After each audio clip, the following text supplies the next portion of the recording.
All right, well, it's nice to be back with you here.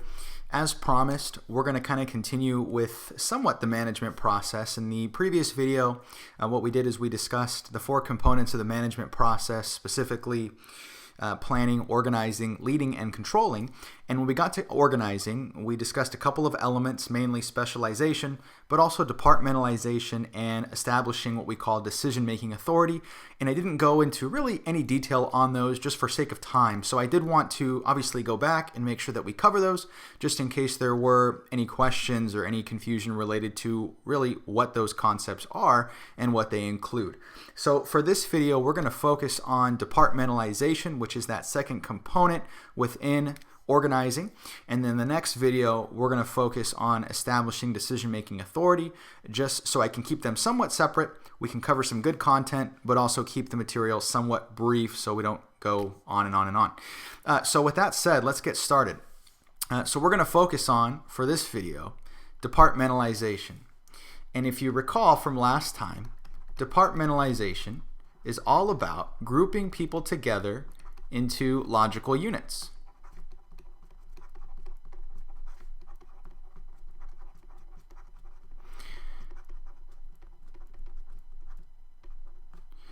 And so the goal here is that all organizations have employees. Some very few, in which case maybe this isn't entirely necessary, not to a significant degree, but others have many employees. And so there needs to be some way for us to be able to determine not only who does what, but how they relate to one another, right? How do we group them together? Is it by the work that they do?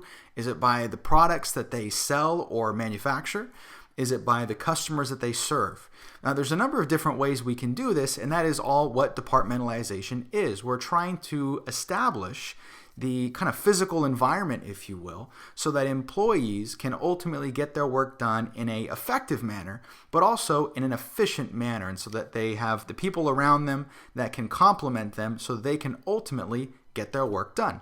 And organizations are constantly changing the way that they departmentalize. And it depends upon competition, it depends upon technology, it depends upon consumer preferences and how to be more in tune with your customers. And so there's a number of different changes. Rarely will a company select one structure and maintain that structure forever. Usually they change just to stay flexible with what market demands are. So back to departmentalization though. What we're going to do here is go through the kind of 5 common ways of grouping people together into somewhat logical units. Now the first, and probably one of the more common ones for smaller organizations, is what we call functional departmentalization. And with functional departmentalization, we're grouping people together based on their expertise.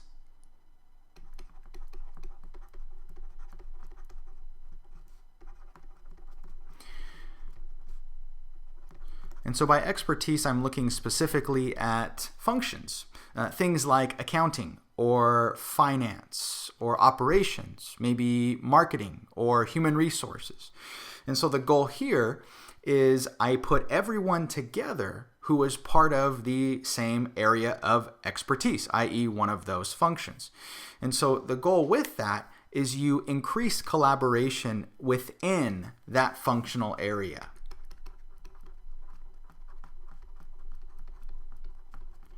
Because if you need to associate with anyone in accounting, you're typically grouped together, not only on an org chart, but also in the same physical setting.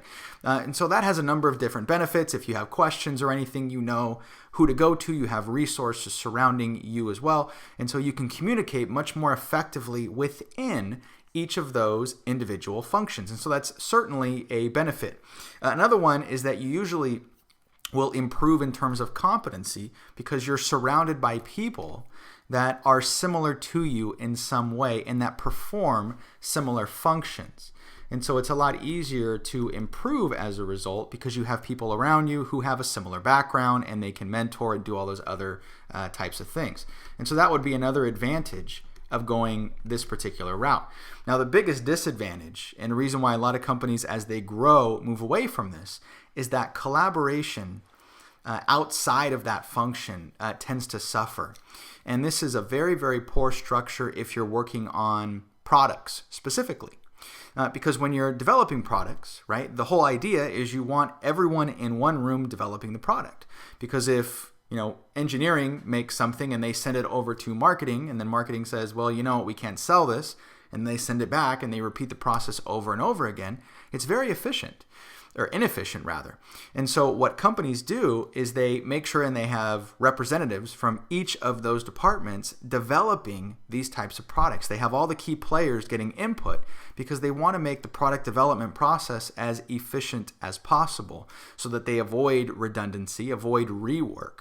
Now, a lot of companies like Apple and other consumer electronics manufacturers use this process because they know how pivotal it is to get products to market in a quick manner, especially anything related to technology where it's constantly changing. And if you're a couple days behind, that could be very significant if somebody beats you to market.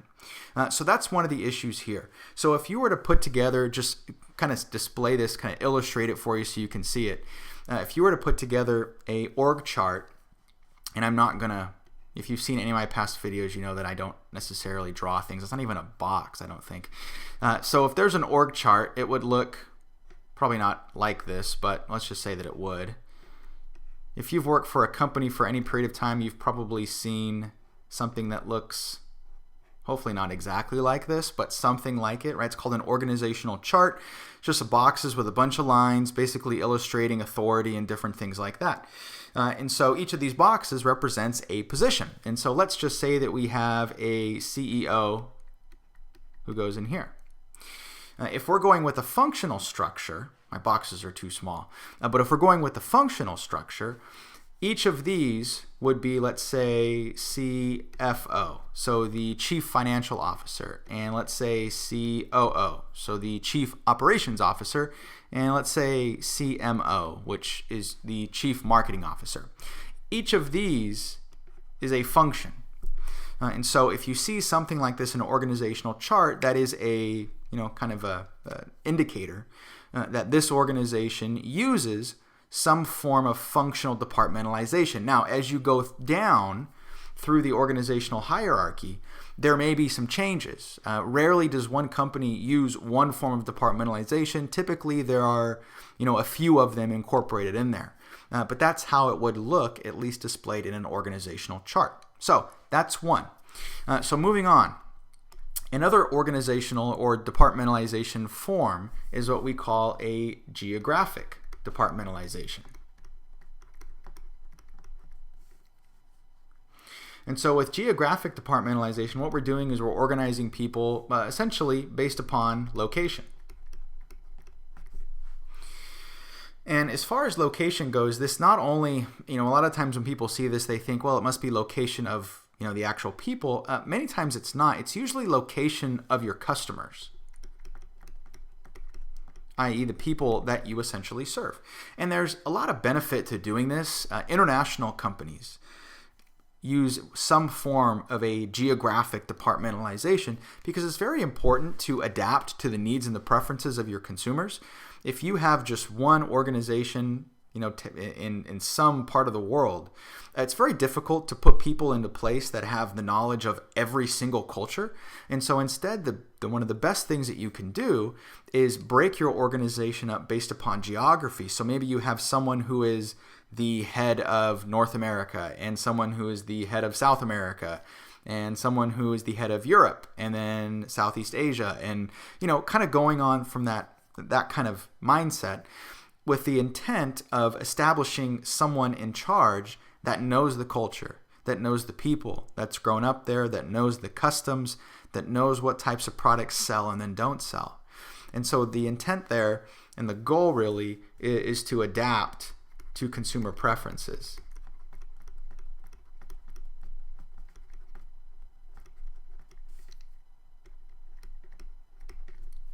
And so if you were to look at this from a organizational chart standpoint, like the previous one, instead of kind of our CFO, COO, and then CMO here, you would have someone who was the vice president of the North American market, and then the vice president of the European market, and so on and so forth. And you could change the titles, obviously, but that's kind of an example.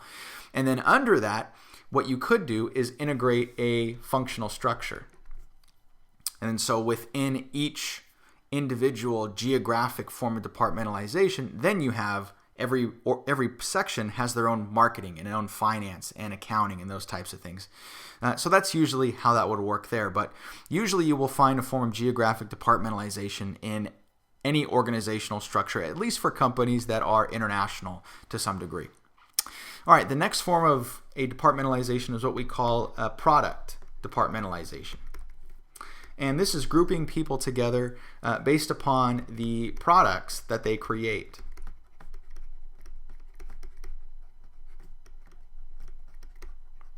So as I mentioned before, this is very, very common with companies that create physical types of products. So Apple uses this structure to some degree. PepsiCo uses this structure to some degree. And so the reason that they do that is they have a number of different products. Like take Procter & Gamble, who creates just virtually everything, and there's kind of just a wide product mix. And so what they do is, instead of having one organizational structure responsible for all of them, which would be really difficult to specialize in any one product, they create a structure for each individual product. And so they have one person who's in charge of Iams pet food, and one person who's in charge of Old Spice deodorant, and one person in charge of Pringles, those chips. And so the goal is that those people can focus on that one product. And what that helps you do is it helps you develop specialization. Because I'm devoted to that one product. Everything that I do is designed to make that one product better and more successful in the market. And usually in a product form or product departmentalization, usually each product line operates as kind of a separate business unit, right? Within that business unit, they have everything that they need to ultimately be successful with that particular product. And that's kind of the goal there. And so by doing so, we focus our energies on one product as opposed to trying to split everything up between a handful of different products. We make sure that we have people to devote their energies towards one thing. Now, the downside of this is it potentially can produce some competition. And this has a lot to do with the way that you reward employees and the way that you reward different products. If employees get the feel that it is a fixed sum, meaning they're fighting over a fixed piece of pie, if you will, right? The size cannot change. They're dividing it amongst themselves. So the more someone gets, the less that I do. That's going to create some competition. And some competition is good, certainly. But when it becomes excessive and when you start, kind of destroying other people's documents from a different department or trying to sabotage products for the sole purpose of making yours look better, then that isn't obviously in the best interest in the company. And that is an extreme example, but certainly some that have taken place in the past, although not so common. So that's another way that you can group people together into somewhat logical units. The next one is what we call process departmentalization. And this is grouping people together based upon the process that they actually create something. And this will make a little more sense in a second.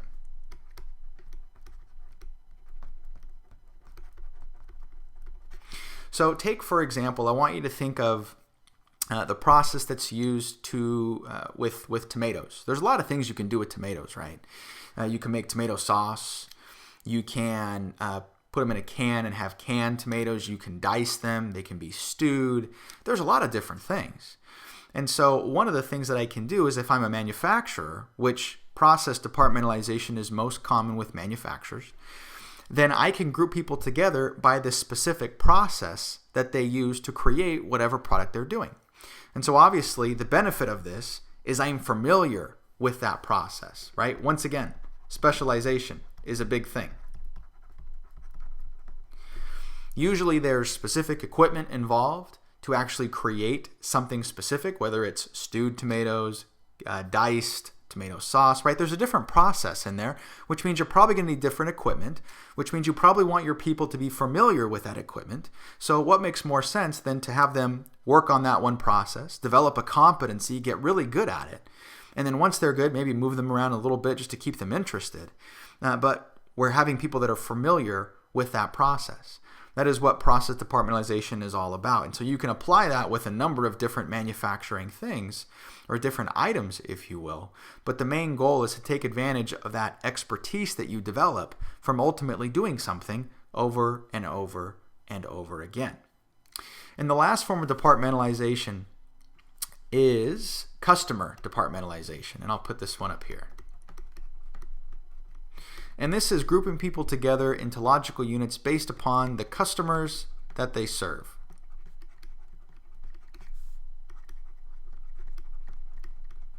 This form of departmentalization is very common in department stores.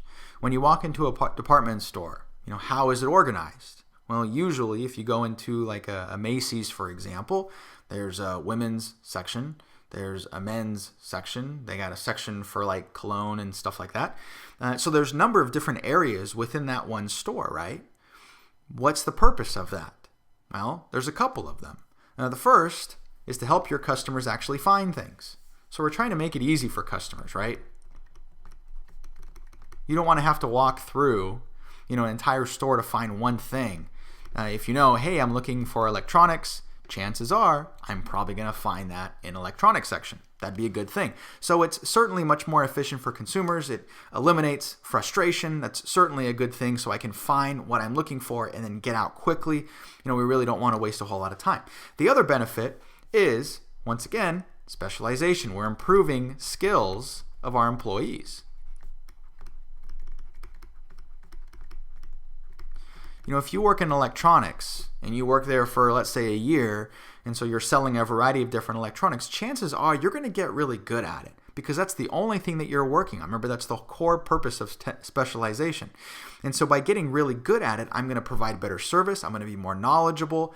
And so those are very, very positive things.